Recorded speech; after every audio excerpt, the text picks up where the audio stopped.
Hey everyone, it's Riley. In this video, I'm going to be explaining the process of how me and my dad built this new DIY hamster enclosure. Before we jump into the video, I just wanted to explain a few parts of the enclosure, like the basic structure, so that when certain aspects of this cage are talked about later on in the video, everything is going to make a lot more sense. So first off, I just want to say that this cage consists of a back, a base, and two sides made out of wood. The front is two pieces of acrylic, which are held together by this center strip of wood.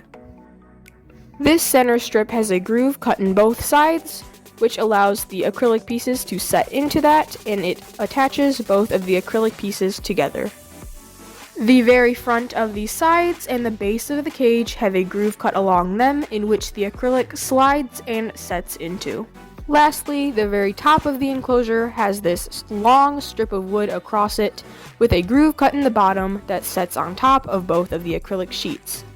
Now that this is out of the way, we can jump right into the video.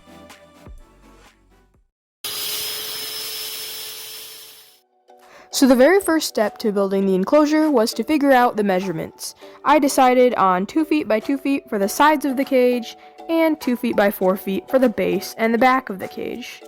So then we had to cut out those pieces of wood, and my dad is using a saw in all of these clips.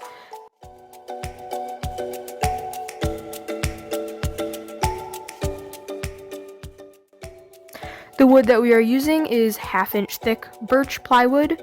Birch is one of the safe woods for hamsters, and it is perfectly fine for them, as well as this plywood is made out of natural soy-based adhesives, and so it is not toxic to hamsters or anything like that.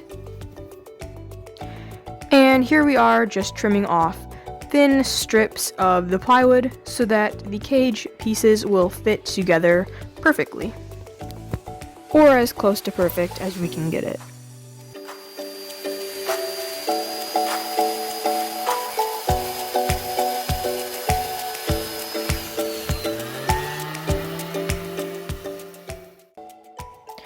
After cutting the wood, we sanded the wood, and that is exactly what I am doing in this clip.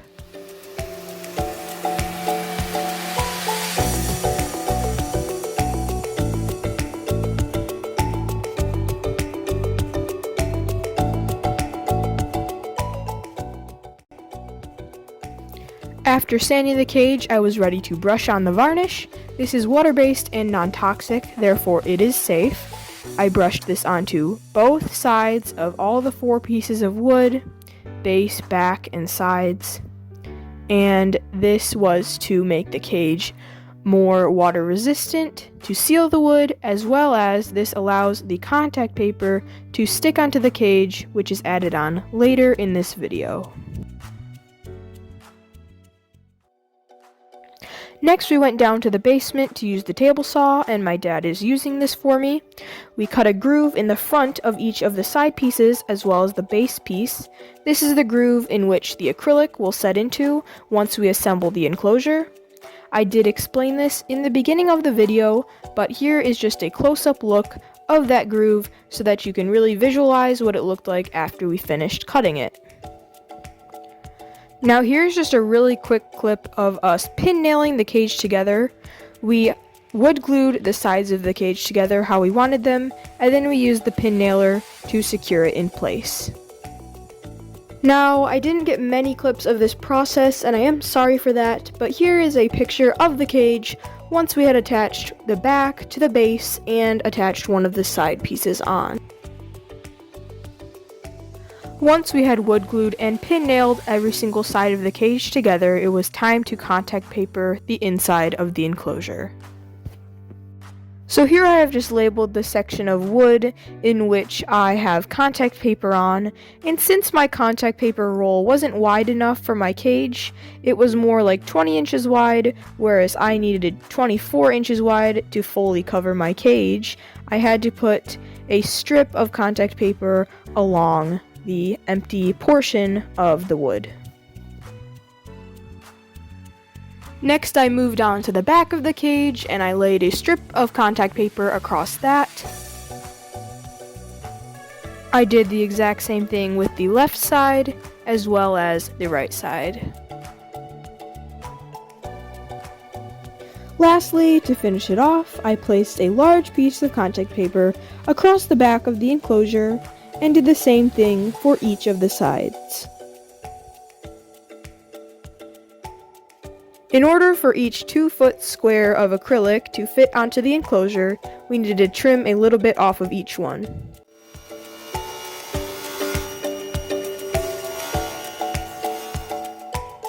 Like I showed in the very beginning of the video, in between the 2 acrylic pieces is a wood strip. Here in this clip, my dad is cutting out that piece of wood, and then the very next step is that we are going to be cutting a groove in both of the sides of this center strip of wood.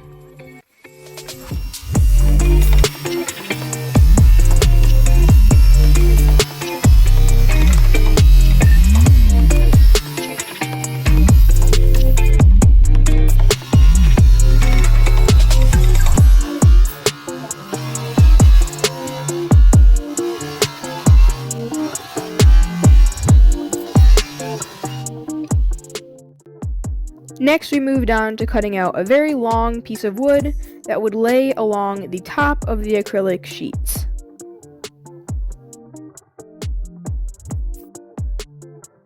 Then again, we used the saw to cut a groove that was the thickness of the acrylic, and by the way, the acrylic thickness was 1/8 inch thick. For this strip of wood, we only cut the groove on one of the sides.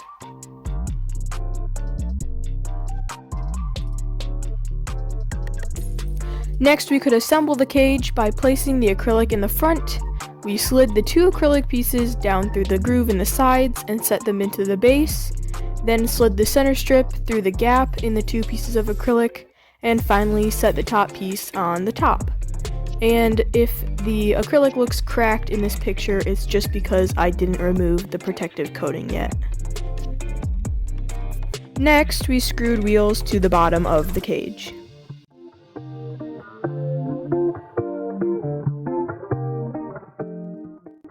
Once we had finished building the cage, we moved on to making the lid. So I have outlined over the pencil markings that we had made on the piece of wood that we're using to cut out the lids on, just so that you can see the design that we were going for.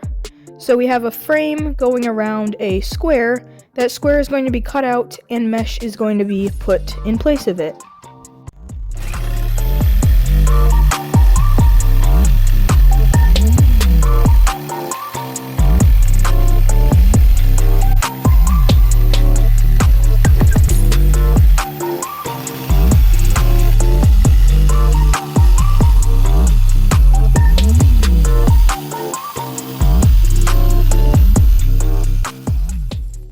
Once we cut out those squares, we cut right down the center of this piece of wood to form 2 lids.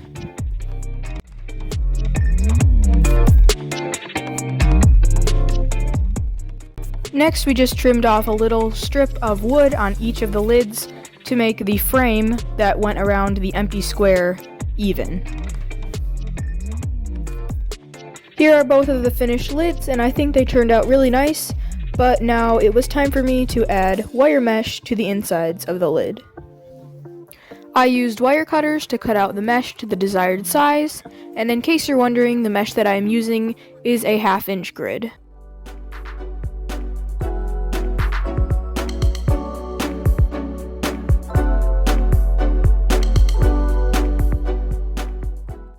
Then we just secured the mesh by stapling it, and we were done with the lids.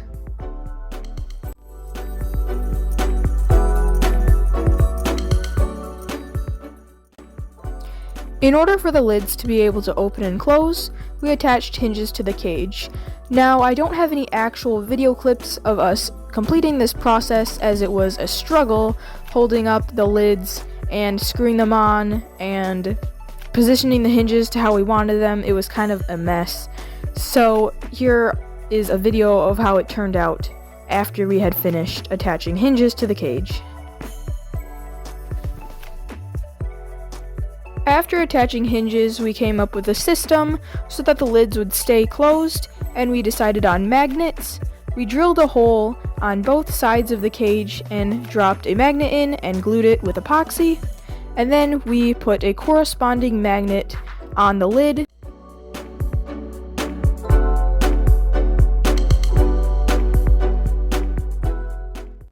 Next, we glued a wood block to the center strip that the lids would come down to rest on.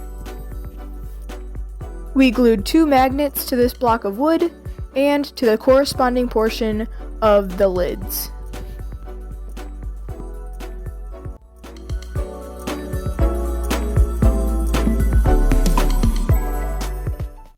And then we were done, and here's the finished enclosure. I think it looks super good. I like the style of it, and I like the size of it as well.